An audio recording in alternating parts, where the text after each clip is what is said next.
cabaré é um tipo de teatro experimental que tem um pacto com a atualidade. Ele fala e ele pensa o momento que ele vive. Ele está interessado nesses pontos polêmicos, nas feridas abertas da sociedade. Não é à toa que o cabaré sempre explode em momentos difíceis, em momentos nos quais a sociedade está precisando se repensar. O que a gente está contando essencialmente, a nossa maneira, cabaré, são basicamente os principais acontecimentos do crime organizado do Rio de Janeiro dos anos 2000 para cá. É o meu menino, meu herdeiro, meu sucessor, Manu! O Rio de Janeiro vai ver o show que esse menino vai ser. Preparando ele para assumir os negócios da família. Isso aí, você O cabaré é uma linguagem que não parte de um texto pronto que chega na sala de ensaio e é montada pelos atores.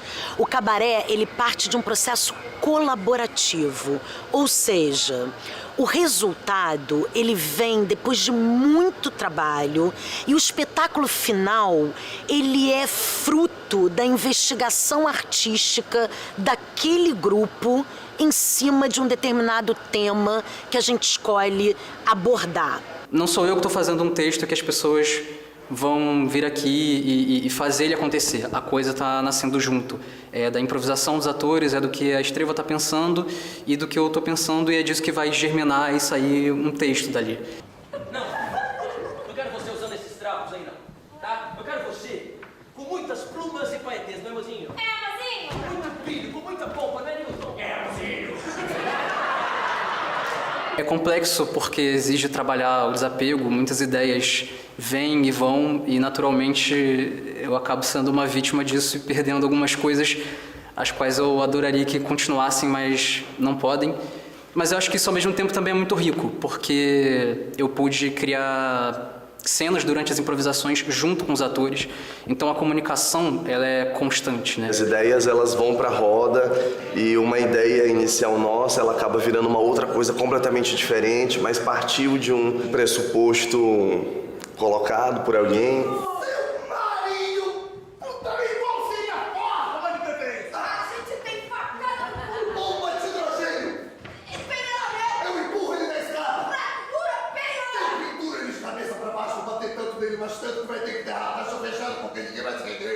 Eu lembro que dentro desse formato de improvisação, por exemplo, nós temos a alegoria da morte. A morte é como se fosse uma espécie de mestre de cerimônias. Talvez essa tenha sido a minha ideia mais genial, assim, a minha ideia dentro do espetáculo que foi dentro de um dos nossos grupos de improvisação que a gente trouxe esse personagem e virou outra coisa completamente diferente, outra pessoa que faz Mas é isso, são ideias que surgem do que a gente vai propondo, do que a gente entende da sinopse da cena e como a gente consegue levar ela, assim.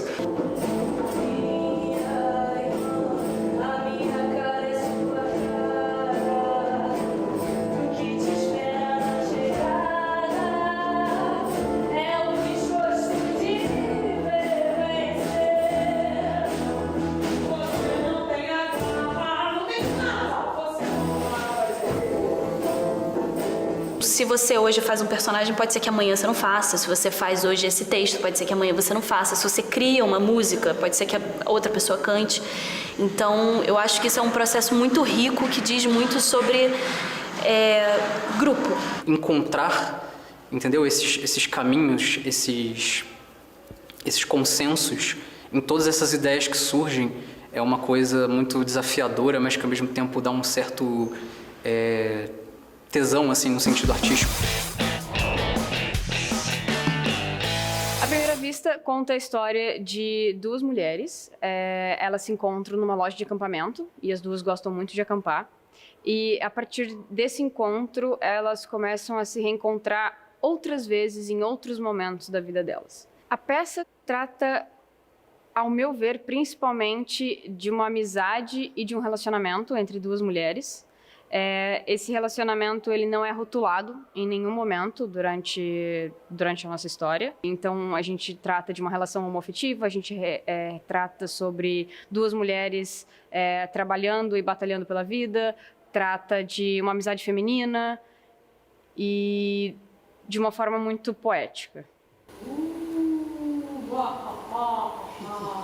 Oi? Oi, licença! Oi! Oi! Eu tô procurando emprego. É mesmo? Eu ouvi dizer que vocês estão contratando. Ah, Tem alguém com quem eu poderia falar? com alguém que trabalha aqui? A minha personagem é uma das duas mulheres da trama. Ela é uma personagem, assim, é uma pessoa bem ansiosa. Eu acho que é uma das características principais dela. Ela é uma pessoa apaixonada por viver, eu acho, assim. Ela tem medo de muitas coisas, mas ela quer descobrir muitas coisas novas. Ela gosta muito de música, ela gosta de acampar. A minha personagem ela é uma pessoa muito prática, assim, que busca se encontrar na vida, né, se entender nesse mundo e tentando ser uma pessoa muito prática. Eu acho que ela tenta, mas ela não consegue muito. A verdade é que ela tem muitos sentimentos, eu acho, que ela reprime, que ela não trabalha. Por mais que ela tente ser prática, a vida vai mostrando pra ela que as coisas, na verdade, não dá pra gente sempre agir assim e ser assim. Você tem plano de acampar? Eu tava pensando em ir pro norte. Mas você leu sobre... Pois é. Você viu isso hoje de manhã? Bom, foi semana passada. Sim, não, mas estava no jornal hoje de manhã. Que loucura! Eu acho que o principal, que é uma coisa que a Lia fala bastante, é que ela, inclusive, se surpreendeu que eu era cômica em cena. Porque eu sou uma pessoa tímida, mas eu gosto de fazer cenas cômicas. E para mim o texto era muito cômico, era muito óbvio que ele tinha coisas engraçadas, que os personagens falavam de um jeito engraçado, eram diálogos engraçados, assim, para mim. E às vezes estranhos, mas um estranho engraçado. E nos exercícios de composição, e quando a gente começou a passar as cenas, a diretora disse que eu trouxe muito essa comicidade e que para mim era já o tom da peça em si. Então ela ficou surpresa e eu fiquei surpresa dela ficar surpresa. Imagina, eu vim aqui mais cedo, mas você não tava. Ah, entendi. Então você veio até aqui só pra beber alguma coisa? Eu não conheço a Sasha. Eu não sei porque que eu falei que eu conhecia ela. Eu faço a narradora, que também é autora do livro, do texto que se envolve na cena. Quando chegou isso de inserir um terceiro personagem, na primeira vez que a peça foi montada no laboratório, foi só uma narradora normal e que às vezes virava alguma delas. E aí o nosso orientador me encomendou uma cena da minha visão da peça, da personagem que a gente ia montar. E eu fiz como se fosse mesmo a escritora de um livro que está mostrando para o editor. E aí eu escrevi uma cena, eu peguei o texto principalmente e referências minhas e fizemos um amontoado, escrevemos, readaptamos o texto e fomos inserindo tudo aos poucos, até chegar no que virou hoje. Yalodês é um trabalho que permeia, através da performance, da música e da dança, a aflição de mulheres pretas na sociedade e como que elas resgatam, né, a ancestralidade de forma comunitária. O texto ele chegou a mim por intermédio da professora Carla Costa, no Laboratório de Encenação 1, né, no ano de 2023, no qual a gente já tem quase 2 anos pesquisando, né, esse escrito. É um texto da Dione Carlos. Dione Carlos é uma autora, né, dramaturga, escritora, atriz, carioca, atualmente residente em São Paulo. O Yalodês, ele não é necessariamente algo que fala sobre o candomblé ou uma religiosidade propriamente dita. A gente pega alguns símbolos ou algumas referências, mas a gente procura trazer um ritual cênico, que a gente tenta separar do ritual religioso, por mais que tenha, assim, uma certa similaridade. Às vezes é difícil da gente identificar o que é cênico ou religioso, porque, por exemplo, a gente não fala em nenhum momento o nome dos orixás ou das iabás, mas a gente traz a força das iabás para compor cada personagem. Femi, Iame. Bici. Bici. A primeira filha. Oni. Oni. Nascida em casa sagrada. Açali. Açali. Mel doce. Ouviu? Sim. O mesmo som sempre. Continua tremendo. Pior é quando ouço o barulho que eles fazem. Vai passar. Eles produzem ruídos. Nós criamos música. Precisamos ensaiar, Bici. Ensaiaremos. Faremos o que precisa ser feito. Nós sempre fazemos. O nome da minha personagem é Bici. Ela é a primeira filha.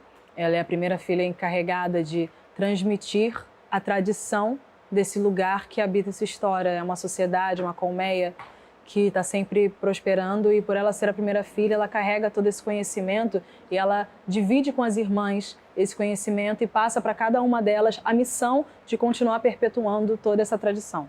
Pensando na preparação para essa personagem, a gente teve uma preparação muito intensa de corpo para preparar a gente para colocar, não só dar corpo à personagem, mas dar corpo aos movimentos que a gente realiza nesse espetáculo. E foi um processo muito rico que a nossa diretora, inclusive, trouxe para a gente de corpo na dança afro, a dança afro em si, a qual eu não tinha tanta experiência assim. Essa preparação me ajudou a ter mais base para poder fazer esse espetáculo. E no canto também a gente sempre traz uma certa preparação antes da gente começar a seja ensaiar ou a fazer um passadão para o espetáculo. A minha personagem é a Açali. A Açali é a mais diplomática das irmãs. Ela sempre está observando, ela está calma. Feita de carne, fluidos e sangue. Dela cuido eu. E bem cuidada.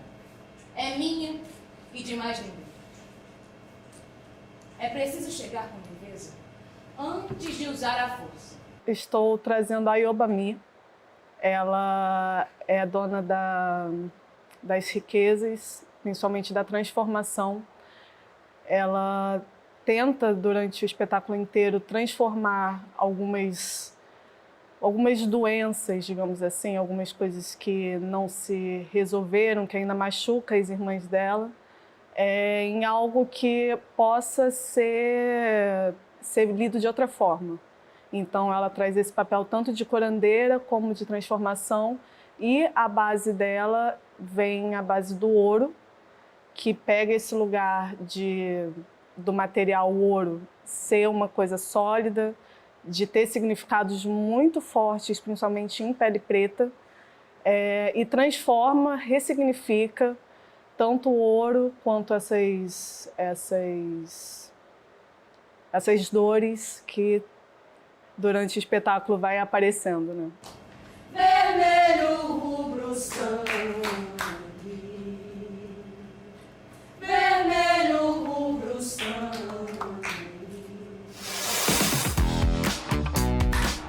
Venha participar do Giro Universidades. É super fácil. Basta acessar futura.frn.org.br/envie seu projeto e mandar o conteúdo jornalístico da sua turma para a gente avaliar. Combinado? Até o próximo Giro!